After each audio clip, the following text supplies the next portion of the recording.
तो hello guys, आज हम पढ़ने वाले हैं डे 3 के हिसाब से एनटीजी, या फिर इसको नाइट्रोग्लिसरीन भी बोलते हैं।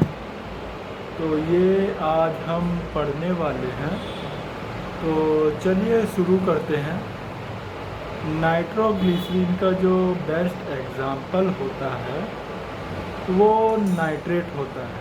नाइट्रेट एक वेज़ोडाइलेटर ड्रग होती है, डायलेट करती है कोरोनरी आर्टरी को और डिक्रीज करती है प्रेलोड एंड आफ्टरलोड को, जो कि रिड्यूस करती है मायोकार्डियल ऑक्सीजन कंजप्शन को।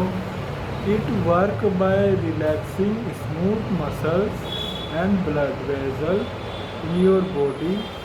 This increased amount of blood and O2 that reaches heart in turn your heart does not work as heart, reduce chest pain.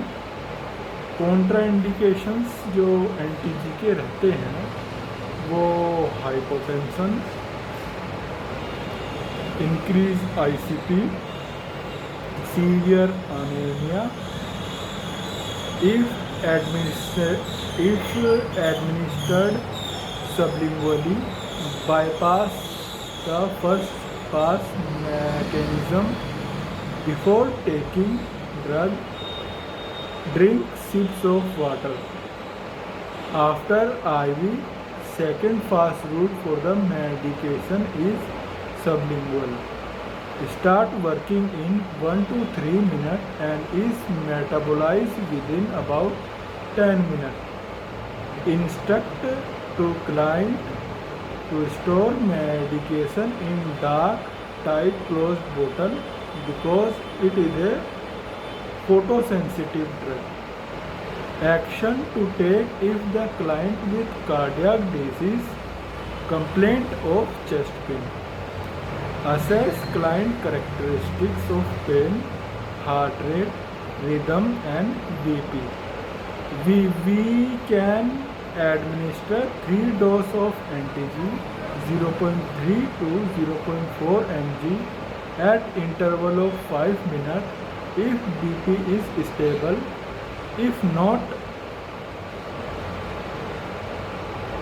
If not cure after third dose of NTG, directly call the physician.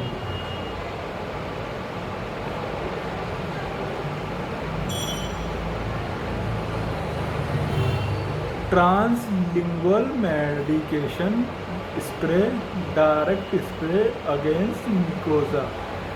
Instruct the client to avoid inhaling spray. Sustained जो होते हैं वो release medication. Instruct client to swallow and not to chew और crush medication. Transmucosal या फिर buccal medication होती है, तो place medication between upper lips and gum और in buccal area between cheeks and gums. Transdermal patches जो होते हैं, apply patches to a hairless area using a new patches and different site each day. Instruct client to remove patches after 12 to 14 hours, allowing 10 to 12 patch free hours each day to prevent tolerance. Topical ointment भी इस्तेमाल किए जाते हैं. Squeeze ointment on application area, spread over 6x6 inch area, chest, back, abdomen, upper arm and anterior thigh. Avoid hairy area and cover with a plastic wrap. Anti platelet therapy जो होती है वो blood thinner होती है, inhibiting thromboxane A2 production and adenosine diphosphate. Inhibit platelet aggregation. इसके अंदर aspirin आता है, क्लोपाग्रीन आता है. 75 to 150 mg डेली क्लोपाग्रिल जो रहता है withhold a week before cardiac surgery. Cardiac surgery से पहले तो क्लोपाग्रिल को 1 वीक पहले होल्ड करना होता है। Aspirin is contraindicated in children because it can cause Reye's syndrome. Side effects होते हैं इसके, जैसे जीआई ब्लीड, ब्रशिंग, हेमेचूरिया और टेरी स्टूल। नोट में देते हैं, instruct the client to take medication with food if GI upset occur. और monitor करना है ब्लीडिंग टाइम को। थ्रोम्बोलाइटिक ड्रग कौन से होते हैं? Activate plasminogen break down to the clot. Streptokinase alteplase जो होता है, ये थ्रोम्बोलाइटिक ड्रग जो रहते हैं वो स्ट्रेप्टोकाइनेस, एल्टीप्लेस, टेलीप्लेस या फिर टेनेलीप्लेस होते हैं। Administer within 4 to 6 hour coronary event. Side effect होते हैं इसके ब्लीडिंग, प्राइमरी कंसर्न होता है। एंटीडोट रहते हैं एप्सिलॉन, एमाइनो कार्प्रोइक एसिड और ट्रेनेक्सेमिक एसिड, जिसको हम ट्रेनेक्सा भी बोलते हैं। और फिर आते हैं calcium channel blockers. Calcium channel blockers के एग्जाम्पल होते हैं एमाइलोडिपिन, निफेडिपिन या फिर डिल्टिजैनेटिक। तो ये क्या करते हैं? ये डायलेट करते हैं कोरोनरी आर्टरी को एंड रिड्यूस वैजोस्पैज़म। बीटा ब्लॉकर्स जो होते हैं वो टू प्रोड्यूस वेजोडाइलेटर। ये वेजोडाइलेटर्स होते हैं जो कि इसके एग्जाम्पल्स होते हैं एटेनोल या फिर propanol etcetera. Note, ACE inhibitors भी होते हैं जैसे कि कैप्टोप्रिल और एनालप्रिल। हिपैरिन जो होता है वो प्रिवेंट करता है क्लॉट फॉर्मेशन को। अब आते हैं सर्जिकल मैनेजमेंट ऑफ MI। इसके अंदर हम बात करेंगे एंजियोप्लास्टी, जिसे हम PTCA बोलते हैं, प्री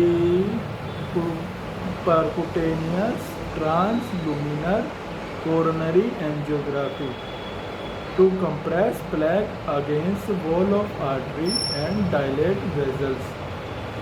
और इसमें बैलून का इस्तेमाल किया जाता है कंप्रेस करने के लिए, और स्टेंट भी इम्प्लांट किया जाता है जैसे जो कि मेटल कोयल का हो सकता है।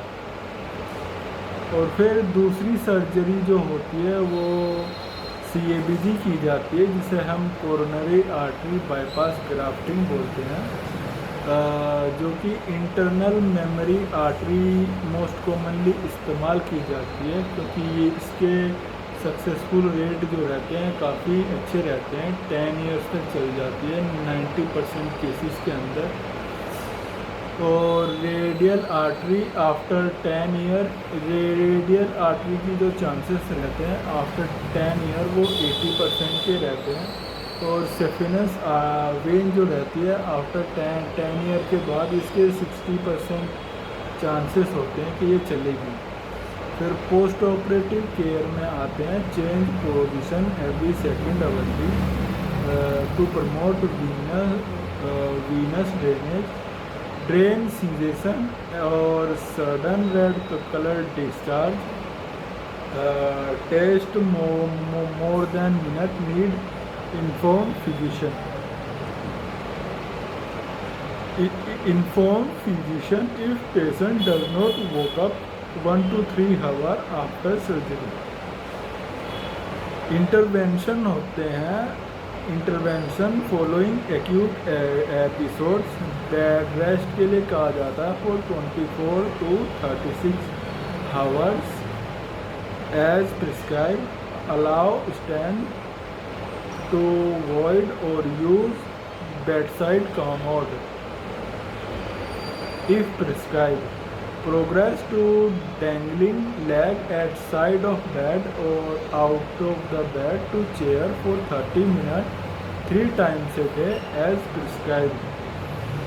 कॉम्प्लिकेशन में आते हैं सडन डेथ, जो कि first hour after onset of symptom होता है, और डिसरिदमिया जो कि मोस्ट कॉमन कॉम्प्लिकेशन होता है, हार्ट फेलियर होता है विद इन फ्यू डेज, और कार्डियोजेनिक शॉक भी हो सकता है 24 to 7 days, 24 hours to 7 days।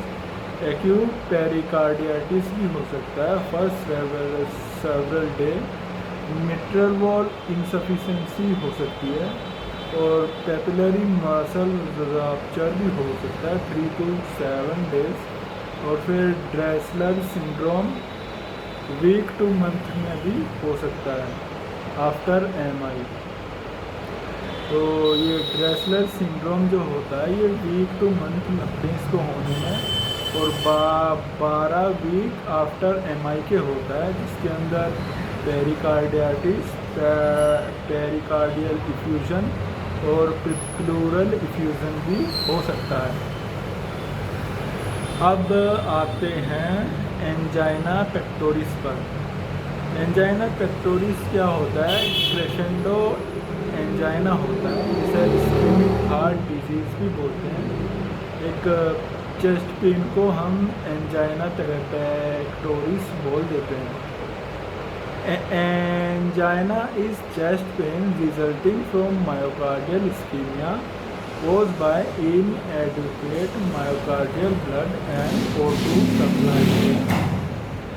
Angina is caused by an imbalance between O2 supply and demand. Cause होते हैं एथ्रोस्क्लेरोसिस, मोस्ट कॉमन कोज रहता है।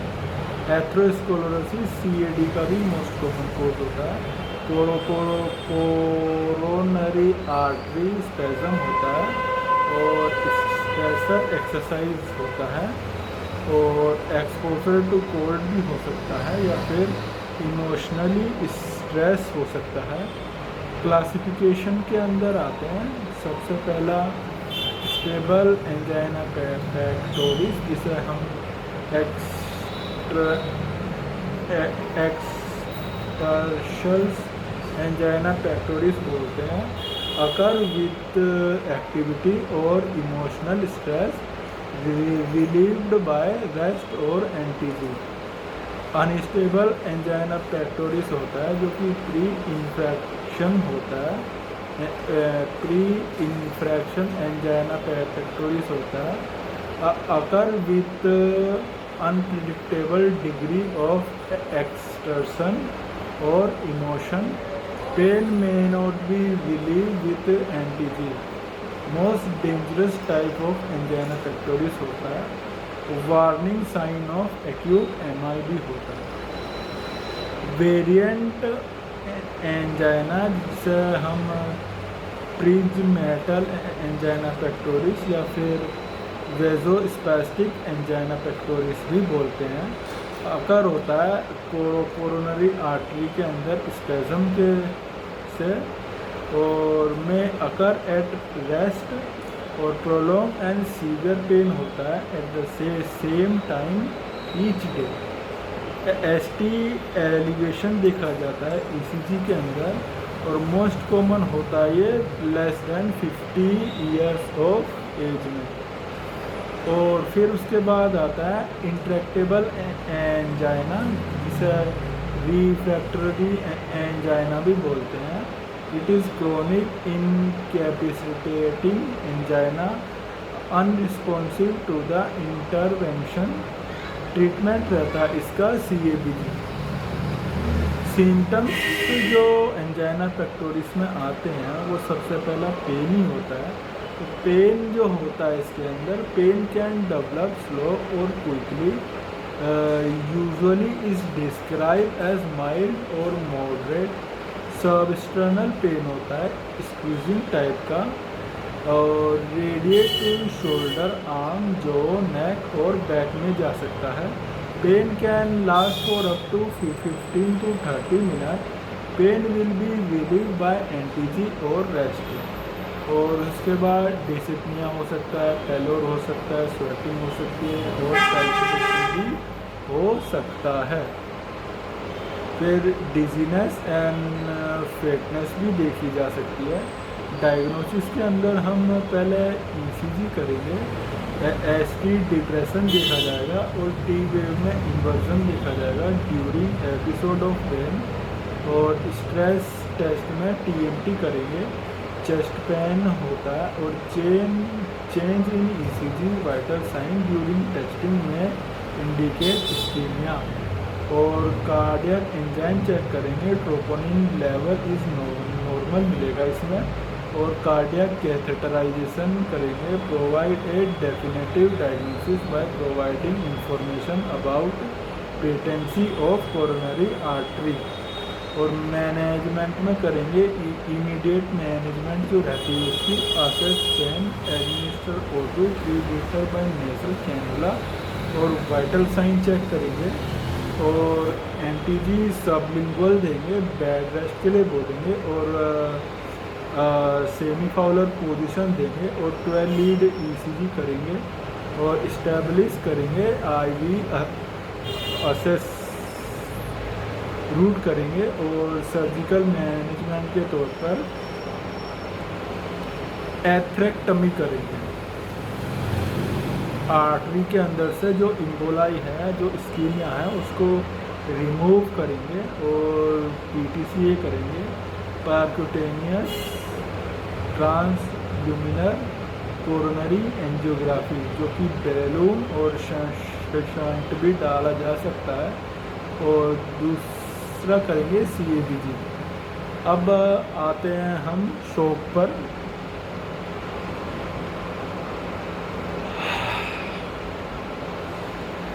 शॉक होता है failure of circulatory system to maintain adequate blood supply toward body organ. Type रहता है इसका, एक पहला रहता है हाइपोवोलेमिक शॉक, जिसे हम कोल्ड शॉक भी बोलते हैं। इसके अंदर क्या होता है, बॉडी का फ्लूइड कम हो जाता है, जिसकी वजह से प्रॉपर ब्लड जो है प्रॉपर ऑर्गन को सप्लाई नहीं पहुंचा पाता। Due to low volume of blood in the organ are not getting blood. Organ जो होते हैं वो प्रॉपर ब्लड नहीं पाते हैं, उसकी वजह से होता है। फिर दूसरा होता है डिस्ट्रीब्यूटिव टाइप का शॉक होता है। इसके अंदर रहता है पहला न्यूरोजेनिक शॉक। ये न्यूरोजेनिक शॉक क्यों होता है, due to aetiology, example spinal anaesthesia, drug that inhibit the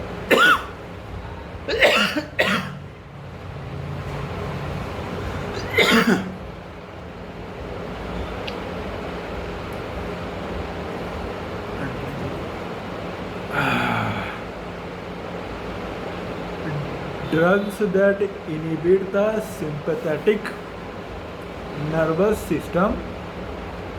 और उसी के लिए स्पाइनल इंजरी हो जाती है, जो कि रैपिड वेजोडाइलेशन करता है, subsequent pulling of blood with in peripheral vessels.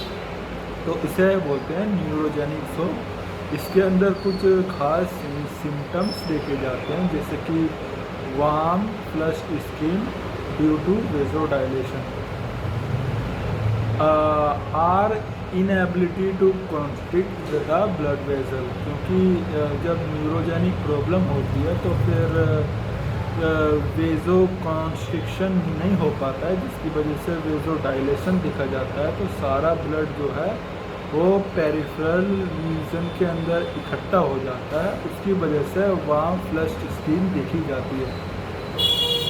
फिर डिस्ट्रीब्यूटिव टाइप के शॉक के अंदर ही दूसरा आता है एनाफिलेटिक शॉक, जिसे हम टाइप 1 हाइपर सेंसिटिविटी बोलते हैं। ये due to any aetiology, allergy के रिएक्शन के चलते massive release of histamine, histamine जो होता है वो मास्ट सेल से रिलीज़ किया जाता है after sensitization of IgE antibody.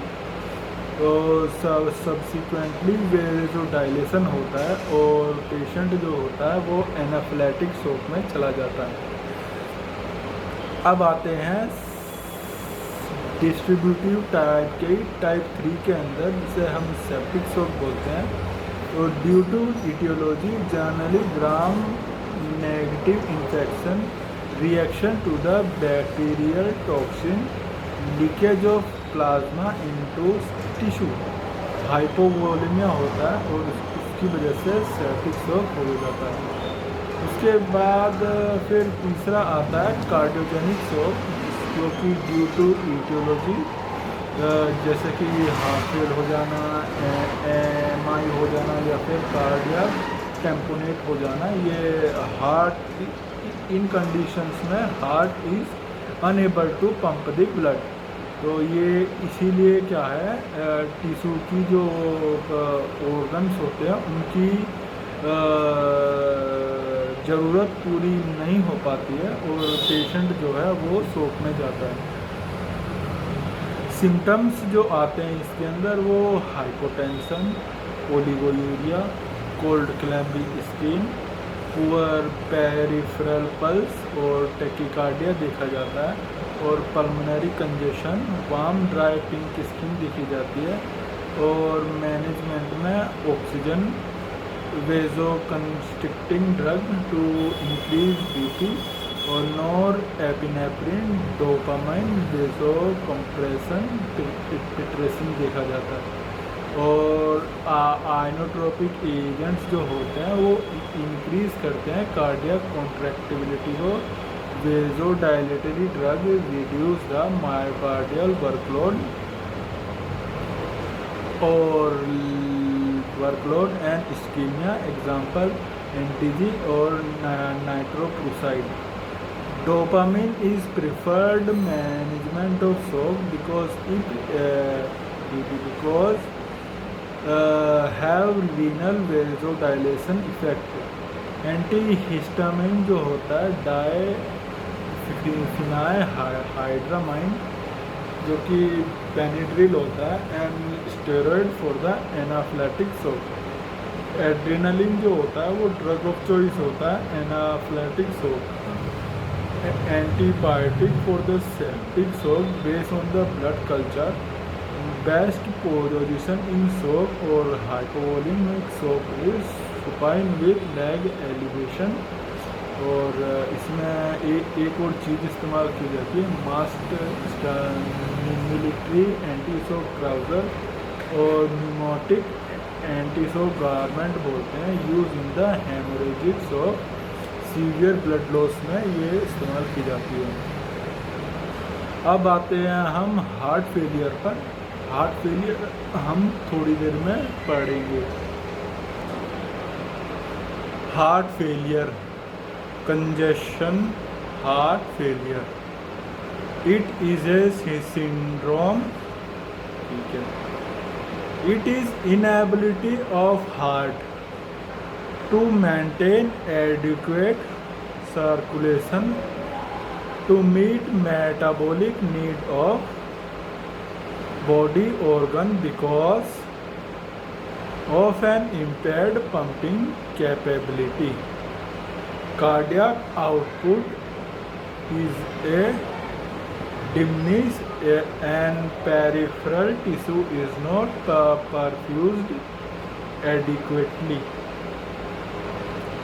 etiology जो रहती है इसकी हार्ट फेलियर की वो CAD, cardiomyopathy, heart valve disorders, abnormal heart rhythm, hypertension.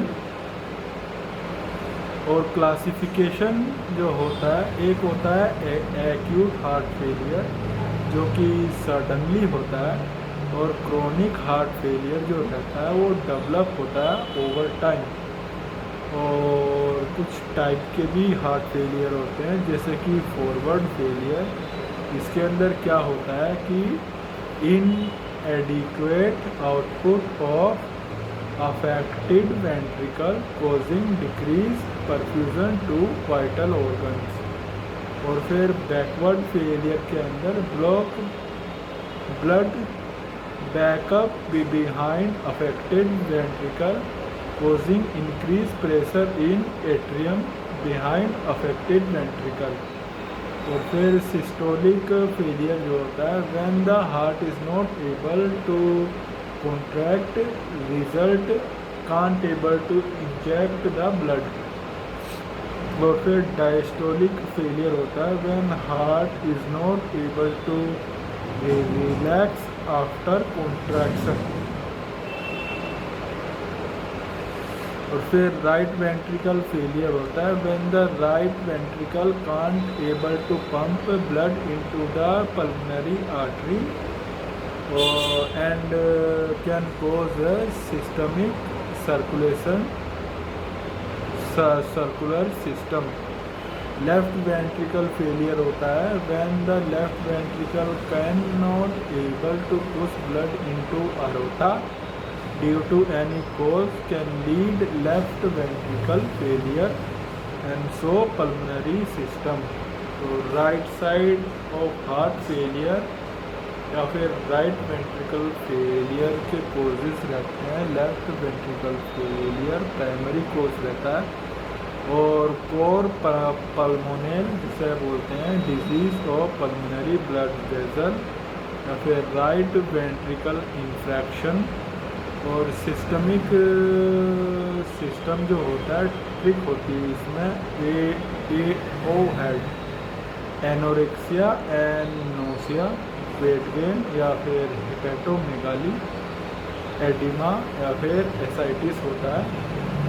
और डिस्टेंडेड नेक वेन के अंदर increase pressure into vein jugular vein pressure जो रहता है वो 6 to 8 सेंटीमीटर ऑफ H2O रहता है। मेजर होता है vertical distended between angle of Louis और manubriosternal joint and high level of jugular vein pulsation. Position जो रहती है वो 30 degree raise head of the bed रखना पड़ता है। लेफ्ट साइड हार्ट फेलियर जो कि लेफ्ट वेंट्रिकुलर फेलियर होता है और मोस्ट कॉमन आकर भी होता है। कोजेस रहते हैं इसके हाइपरटेंशन कार्डियोमायोपैथी या फिर वल्वार डिसऑर्डर CAD या फिर CAD इसका मोस्ट कॉमन कोज होता है।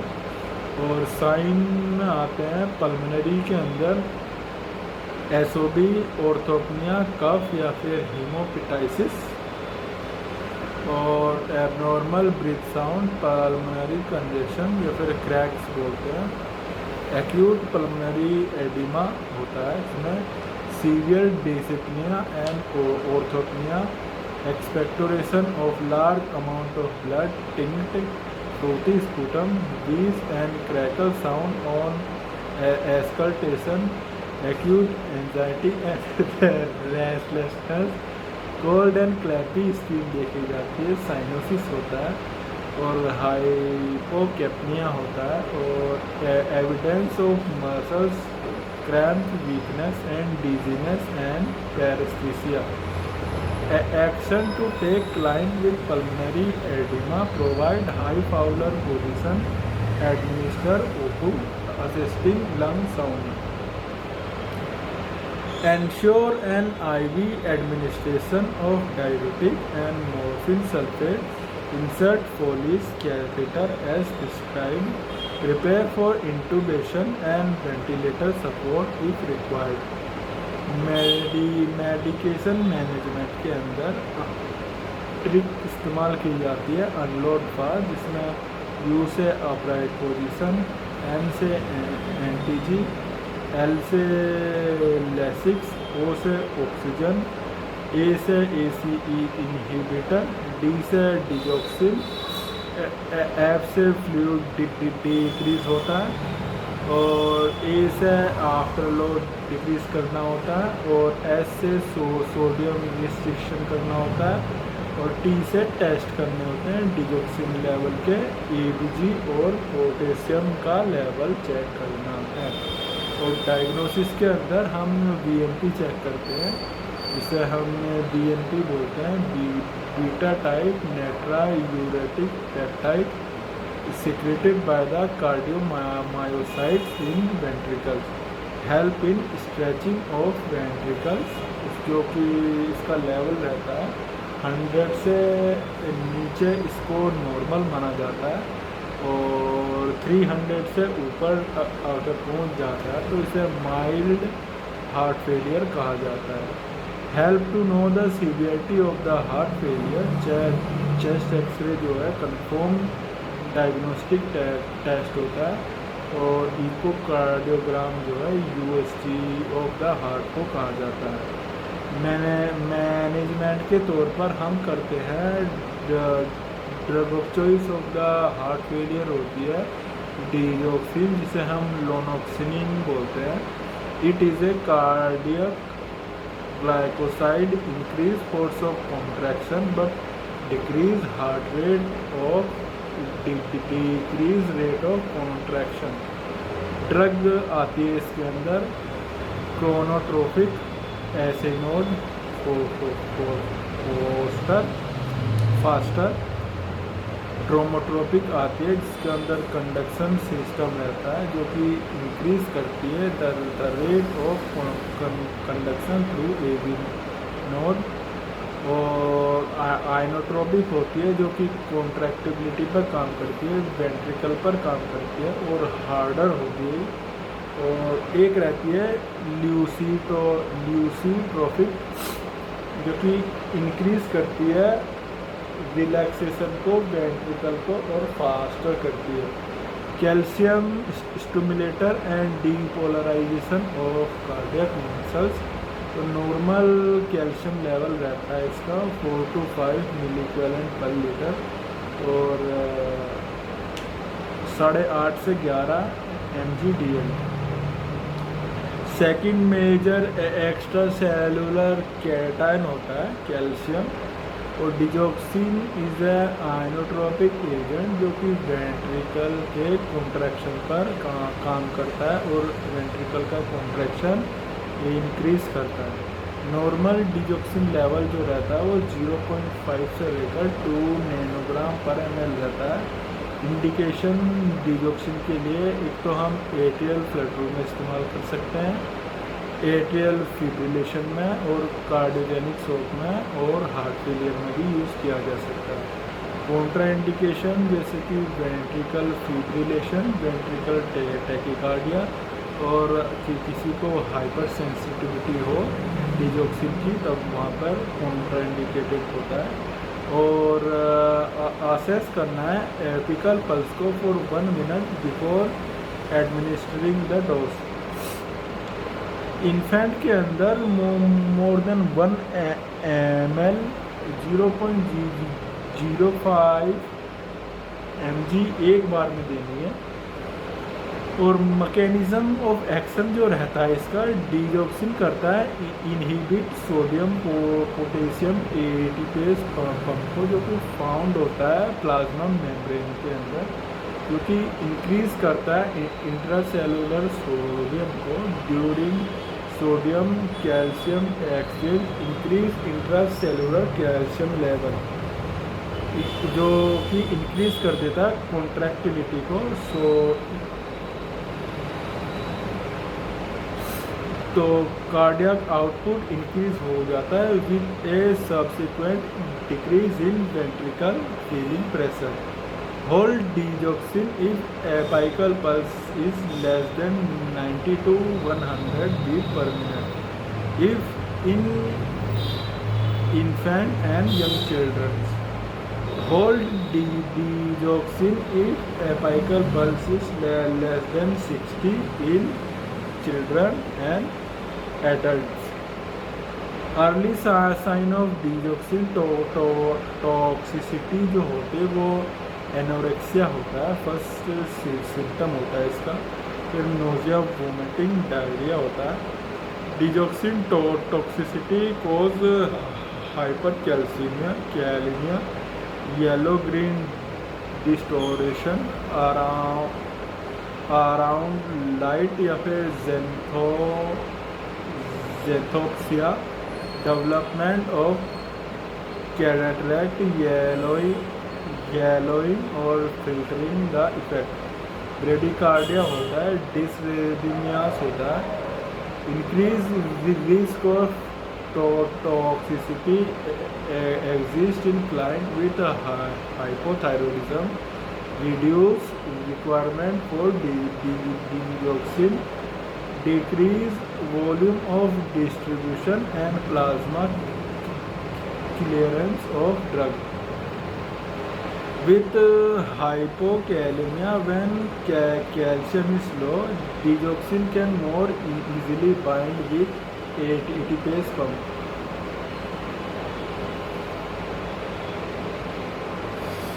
With hypercalcemia, with hypomagnesemia, digitalis and magnesium deficiency, it decrease in the intracellular potassium.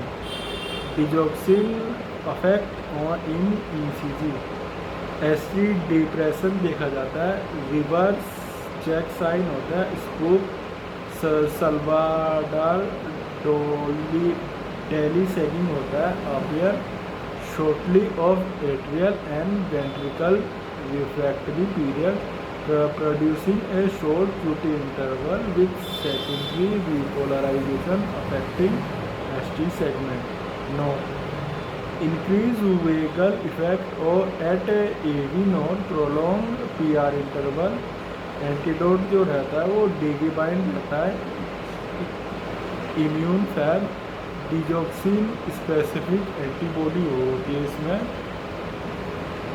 अब आते हैं हम पेरिकार्डियाटिस के ऊपर। इसका मतलब होता है inflammation of layer of heart, pericardium. Inflammation of outer layer of heart, pericardium. Inflammation of pericardium, जिसकी वजह से थिकनिंग ऑफ पेरिकार्डियम कंस्ट्रिक्ट करता है हार्ट को and cause compression. Pericardial sac become inflame, resulting of loss of elasticity और an accumulation of fluid within sac, heart failure और cardiac tamponade. Causes होते हैं इसके इन्फेक्शन, वायरल बैक्टीरिया, फंगल और parasite. Viral infection is most common cause in infection होता है कॉक्सी ए virus RNA। तो फिर बैक्टीरियल इन्फेक्शन होता है, इसमें ट्यूबरकल बैसिली होता है, स्टेफाइलोकोकस ओरियस या फिर स्ट्रेप्टोकोकस न्यूमोकोकस भी होता है। अदर फैक्टर रहते हैं genetic disease, trauma, metastasis of lung, breast cancer 4 to 6 weeks after CABG और MI। Post infarct pericarditis with 24 hours of MI और Dressler syndrome, week to month after MI। Clinical manifestation जो होते हैं, anterior chest pain होता है, is cardinal symptom radiate to the lowest portion of the scapula on back, pain that is aggravated by breathing, particularly inspiration, coughing and swallowing. Pain that is worse when in supine position and may relieve by leaning forward. Pericardial friction जब होता है, stretching, high pitch is audible medical sign, heard during expiration with patient in upright and leaning forward position. Sign of right ventricle failure in client with chronic constrictive pericarditis. Diagnosis के अंदर हम सी करते हैं इसके अंदर हमें ल्यूकोसाइड बढ़ा हुआ मिलेगा, ESR करेंगे, इसमें बायरनेकी रिएक्शन देखने को मिलेगा, जिसमें rate at which RBC sediment in a period of 1 hour measured by Western method increase normal range of ESR is ESR की जो नॉर्मल रेंज रहती है वो 0 से 22 mm पर आवर मेल के अंदर और 0 से 29 mm पर आवर इन फीमेल। तो फॉर्मूला होता है ESR को कैलकुलेट करने के लिए age in year male by 2 age of female in year plus 10/2। Stage of aggregation होता है, इनिशियल स्टेज होती है इन विच पीलिंग अप जमा RBC known as Rolex formation, it occur first 10 to 15 minutes. Stage of sedimentation, actual falling of RBC in which sedimentation occur at constant rate occur in 30 to 40 minutes out of 1 hour. Stage of picking stationary phase occur in final 10 minutes in 1 hour. Eco किया जाता है, x ray किया जाता है, ECG में ST elevation देखा जाता है और मैनेजमेंट के अंदर एनाल्जेसिक्स कोचिंग दिया जाता है जो कि एंटी इन्फ्लेमेटरी होता है। It inhibit the tuberculin polymerization interfering with the migration and phagocytosis, reducing inflammation cycle। Side effect होते हैं nausea, vomiting, diarrhoea, abdomen pain with drug inform physician. Surgical management के अंदर हम करते हैं